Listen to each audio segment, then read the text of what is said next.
segunda, sincera, segundou, mais uma vez, meus amigos, e vamos hoje, no melhor dia da semana, segunda-feira, começar a nossa semaninha com uma rodada de perguntas maravilhosa sobre guitarra. Tem alguém me ligando? Não vou atender e vamos diretamente para a primeira pergunta. Pedaleiras e equipamentos antigos, na sua opinião, ainda entregam um bom resultado?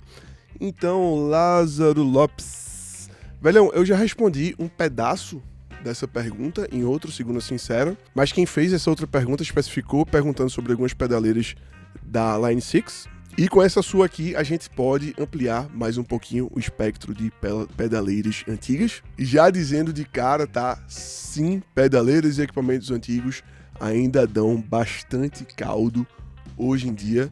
Eu acredito que a grande questão, o grande problema sobre pedaleiras antigas terem essa fama, né, de não ter tanto som assim, é porque na época em que elas foram lançadas, o conhecimento sobre como funcionava um equipamento de guitarra, sobre como funcionava um setup, sobre como funcionava um rig no geral, também não era muito bacana, saca? Então você comprava uma pedaleira na loja, vinha lá no manual que ela tinha absolutamente todas as coisas, simulava amplificador, simulava microfone, simulava todos os pedais e tal, mas você não sabia exatamente o que é que significava cada uma dessas etapas, muito menos como ligar essa parada corretamente, saca? Então uma coisa que coincidiu com a evolução das pedaleiras, inclusive com os danados dos impulse responses, é que também passou-se a se difundir muito mais esse tipo de conhecimento de como você timbrar uma pedaleira e o que danados são todas essas coisas que essas pedaleiras fazem, saca? E se a gente pegar esse mesmo conhecimento e aplicar nos equipamentos antigos, nas pedaleiras antigas,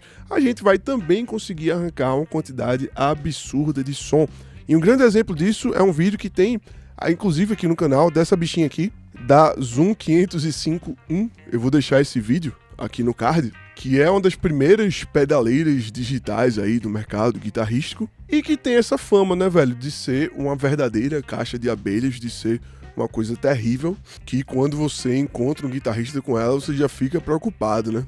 Mas que, velhão, clica aí no vídeo que tá no card e sem catucar muito, sem mexer muito, apenas ligando ela da maneira correta, com os presets de fábrica, eu consegui timbres extremamente utilizáveis para fazer qualquer tipo de gig.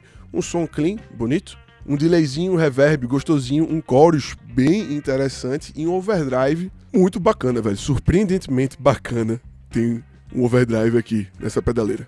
E as pedaleiras subsequentes a essa, não só dessa marca, também não são diferentes, saca? Tem muita coisa boa no mercado, que apenas você compreendendo como conectá-las, como ligá-las, você vai tirar muito som. A grande questão, por exemplo, nessa pedaleira daqui, é que ela simula pré-amplificador, mas ela não simula gabinete. E como é que grande parte dos guitarristas sempre ligou as suas pedaleiras diretamente no input do amplificador. E hoje em dia a gente sabe que se você pegar uma simulação de um pré-amplificador e ligar no input de um amplificador, ou seja, um pré-amplificador em cima de outro pré-amplificador, o resultado disso vai ser um som extremamente abelhudo, que é exatamente a fama que esse tipo de equipamento tem, e que foi ocasionado basicamente por ignorância, por desconhecimento de toda a nação guitarrística, saca? E novamente, como esse conhecimento está sendo muito mais difundido nos dias de hoje, parece que a culpa é dos equipamentos atuais, a culpa dos bons timbres de pedaleiros atuais. E isso é apenas uma parte, tá? Do que acontece realmente por causa dos danados dos impulse responses. Mas que, no geral, equipamentos pedaleiras antigas, sim, vão te dar muito som. A única preocupação que você deve ter, na verdade, é sobre a durabilidade desses equipamentos.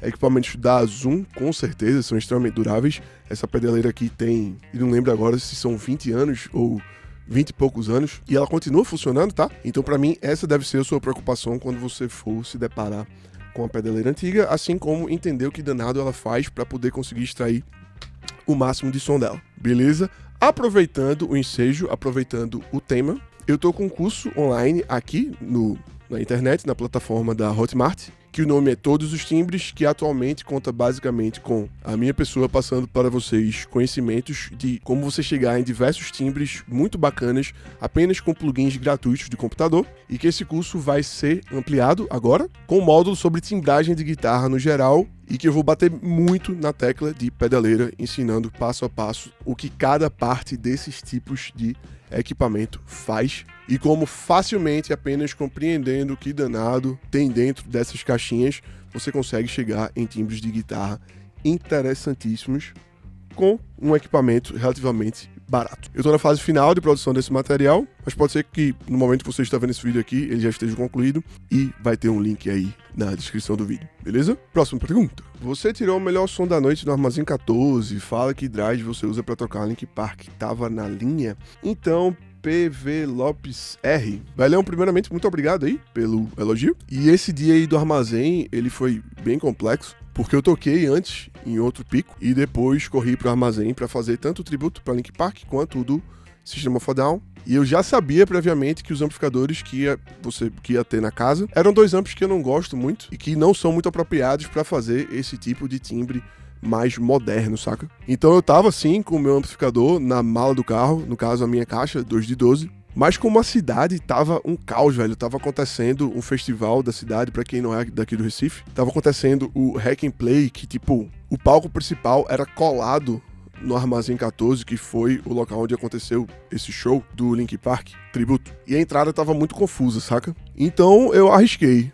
Entrei no pico apenas com minha guitarra e com a minha pedaleira. Cheguei no palco. Como eu já conhecia o técnico de som, já expliquei pra ele como é que seria o esquema, eu ligaria diretamente em linha. E já setei lá com ele os retornos do próprio palco, pra ele colocar um cheirinho de guitarra, fazendo com que o som do retorno mais o som do PA da guitarra fosse todo da minha pedaleira, que é a HX Stomp, que é um timbre extremamente pronto, tá? Mas que eu precisaria também do retorno do amplificador, até porque eu gosto muito de passear pelo palco, saca? Então é interessante que tenha um pouquinho de guitarra em cada parte do palco para você conseguir se ouvir, né?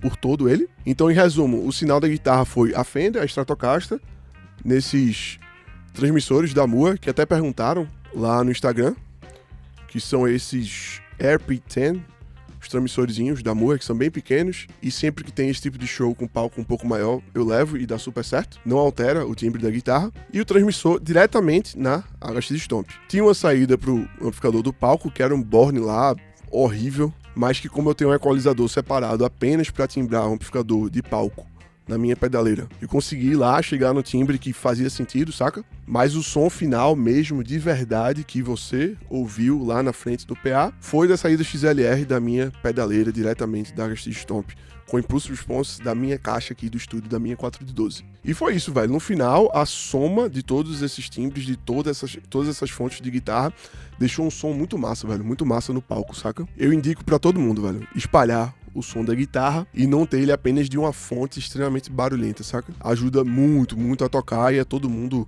a ouvir tudo sempre muito bem. Beleza?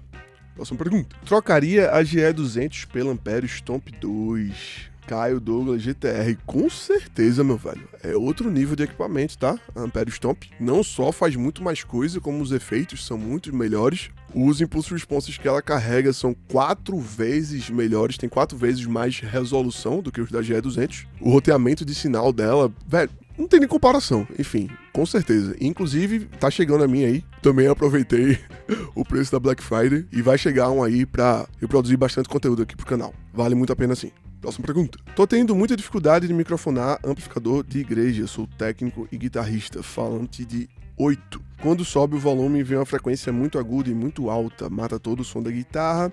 Uso um SM58, não sei como resolver. Então, Gian, velho, algumas coisas. Em primeiro lugar, falante de 8 realmente não vai ser um falante que vai ter muito grave, muito corpo, mas que dá sim, através da equalização, dá sim pra você resolver esse problema. Um grande exemplo disso é aquele amplificador da Boss, o Boss Katana. Tem até um videozinho com o meu dele aqui, vou deixar aqui no card se você ainda não sacou. Eu não lembro exatamente qual é o tamanho do falante dele, não sei se é de 5. Enfim, é um falante muito pequeno, mas que equalizando direitinho você chega num som bacana.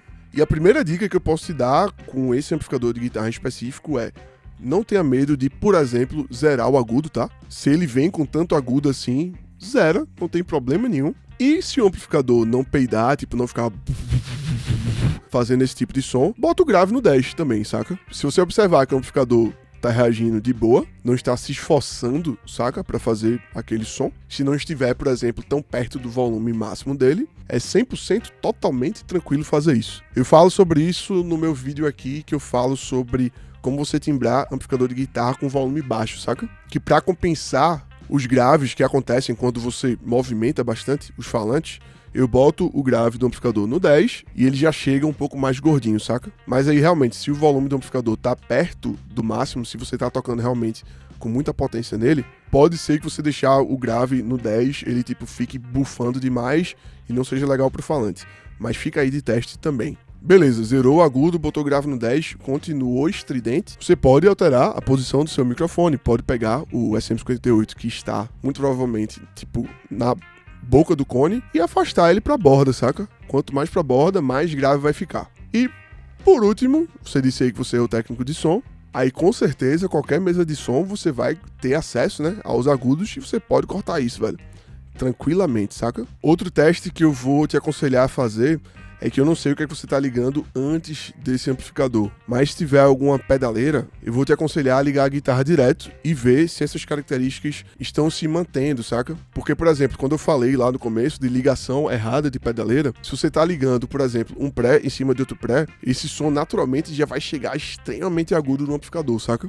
Então a grande dica para você achar qual é o problema na equação é você ir retirando alguns pedaços dessa equação, que pode ser, por exemplo, a sua pedaleira. Tenta plugar direto e ver o que acontece. Aí é isso, velho. Se zerar o agudo, botar o microfone na borda e tirar o agudo da mesa não estiver resolvendo, o amplificador tá com problema, saca? Beleza? Boa sorte aí. Próxima pergunta. Vale a pena comprar o Pegasus Slim para tocar Guns? Lucas Camille. O Pegasus Slim foi o vídeo que saiu, o último vídeo que saiu aqui no canal, que foi sobre o amplificador novo do Pedrone, que é basicamente um Marshall em formato de sanduíche, saca? Que o pré dele é 100% valvulado, tem duas X7, e ele vem com dois canais, um canal que é o Plex e outro canal que é o JCM 800, que eu fiz um vídeo aqui comparando esse JCM 800 do Pegasus Slim com o meu JCM 800 gigante de 100 watts. E sim, velho, o som é bem na praia do Guns. Inclusive, infelizmente, não deu pra mostrar mais coisas, mais detalhes do amplificador, porque o Pedrone realmente só passou de passagem aqui pelo estúdio, mas o canal Plex dele é sensacional também, tá? Muito bonito. E você pode, por exemplo, utilizar o canal Plex dele como aquele canal meio cruncheado, aquele clean meio crunch, né? Que é o clean do Slash. E o JCM, o canal mais porradão, mais drivezão. Agora, Lucas, eu vi agora que tu falasse comigo no Instagram e tu tens um amplificador já da Marshall, né? Que é aquele DSL 40CR. E aí, nesse caso, velho, eu não sei se tu vais ter, tipo, muita ou alguma vantagem pegando o Pegasus Slim e colocando no lugar desse teu amp. Até porque o power desse teu amplificador, ele também é valvulado, né, velho? Eu acho que aqui, nesse teu caso, em específico, a grande diferença que tu notaria seria se tu passasse de uma caixa 1 de 12 para uma 2 de 12, saca? Boa parte daquele punch, daquele grave, daquele som grande e gordo, vem do gabinete, saca? Que o Slash, ele é famoso por utilizar caixas 4 de 12. Tem, inclusive, um vídeo sensacional do Slash fazendo a participação de um solo num canal que eu curto muito, que é o Playing for Change.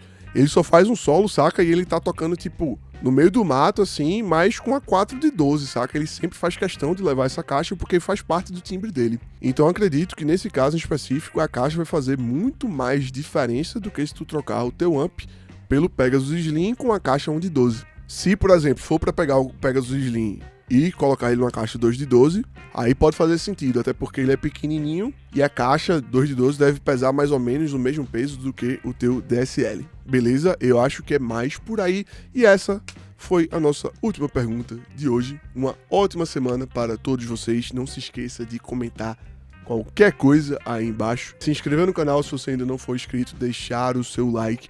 E se você quiser ajudar mais ainda a apoiar o canal, clica aí em Seja Membro, que a partir de R$5 você já pode ajudar o canal a ter uma vida longa e próspera. Beleza? Foi isso. Até o próximo vídeo. Valeu!